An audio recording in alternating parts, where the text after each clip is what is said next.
Alors comment ça se passe? Bon, il y a l'équation de photodissociation de l'eau, H2O, qui, sous l'influence d'un photon ultraviolet du Soleil, va donner de l'hydrogène et le radical OH. Et ces deux fragments sont éjectés donc, en sens inverse avec des vitesses assez importantes. Parce que le photon ultraviolet a une énergie plus importante que l'énergie de dissociation de la molécule, et l'énergie résiduelle va être en grande partie convertie en énergie cinétique et va donner une vitesse au fragment OH et hydrogène.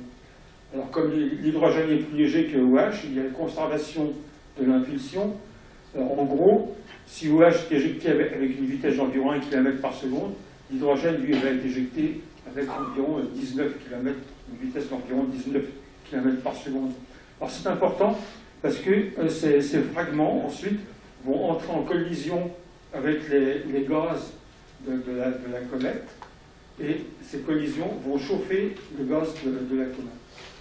J'en reparlerai un petit peu tout à l'heure sur les effets que ça va faire. Bon, alors voilà ce qui se passe en fait. L'atmosphère cométaire n'est pas une atmosphère captive, parce que la gravité d'un noyau cométaire, c'est extrêmement faible.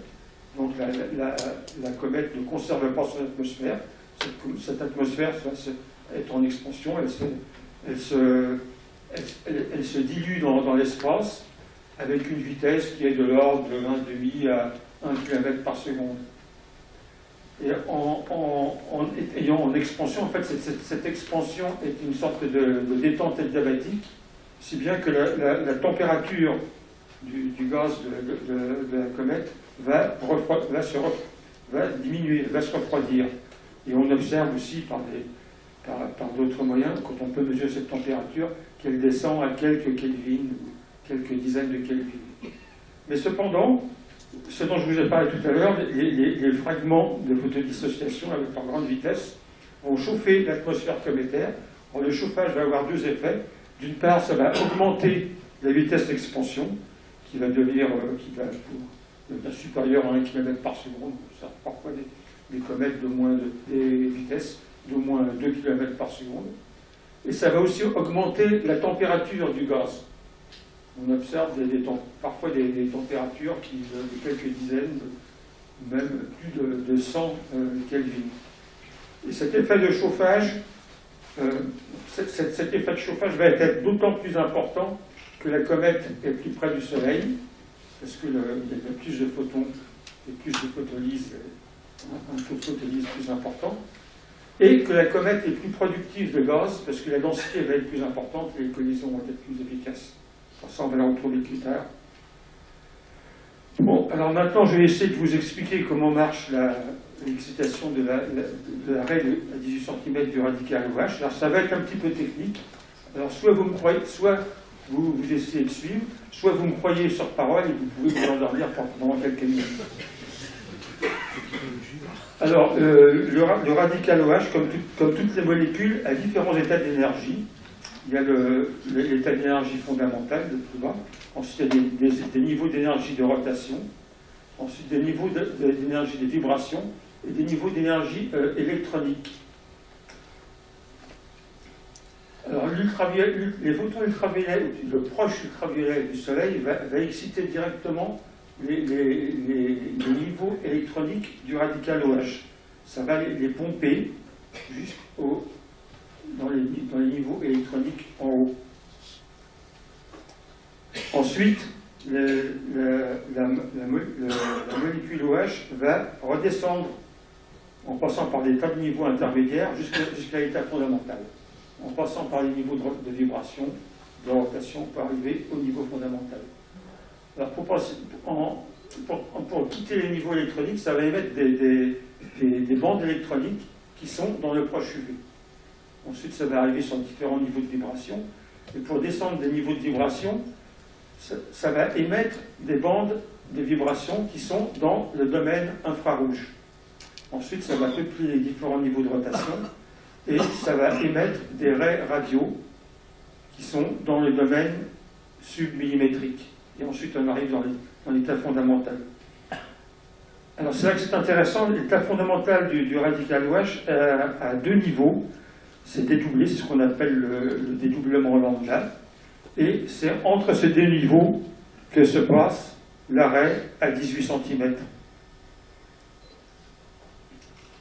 Alors, ce qui se passe, c'est que ce mécanisme compliqué d'excitation, d'ensuite de cascade de fluorescence, va conduire à faire retomber les molécules OH, soit sur le niveau supérieur, soit sur le niveau inférieur. S'il y a surpopulation du niveau supérieur, on va avoir ce qu'on appelle un maser. C'est-à-dire que le OH va amplifier le rayonnement qui se trouve derrière lui et donner une OH en émission. Si au contraire, c'est le niveau du bas qui est surpeuplé, on va avoir ce qu'on appelle un effet anti-maser.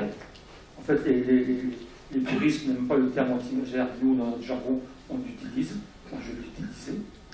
Et dans ce cas-là, le radical OH va absorber le rayonnement qui est derrière et va émettre, va donner lieu à une raie en absorption, et c'est ce qu'on a observé.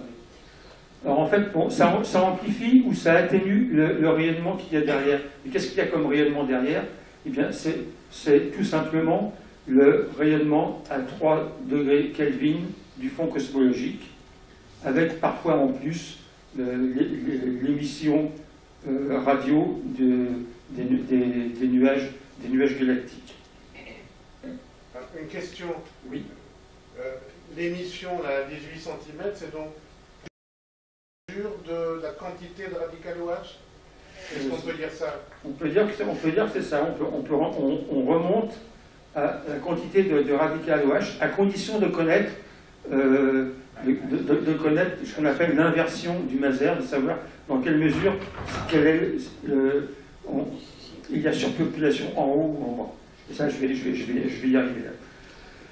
Alors tout ça, ça s'observe. L'émission UV des bandes électroniques dans le proche UV, ça peut s'observer, ça s'observe avec des moyens spatiaux. Par exemple, avec le satellite IVE, qui est en service il y a 20 ans ou 30 ans. Ça s'observe aussi du sol avec des télescopes un petit peu perfectionnés, parce que ça tombe dans le proche UV, donc c'est pas si facile que ça à observer, il faut un bon site. Et actuellement, il y a le fameux télescope TRAPPIST de nos collègues belges qui est en service au Chili et qui est dédié en grande partie à l'observation des bandes OH et d'autres bandes cométaires dans la visible. Alors ensuite, il y a l'émission infrarouge. Les bandes infrarouges des vibrations, ça peut s'observer soit avec des moyens spatiaux. Ça a été observé en particulier avec le satellite ISO. Ça peut aussi s'observer du sol avec des télescopes infrarouges.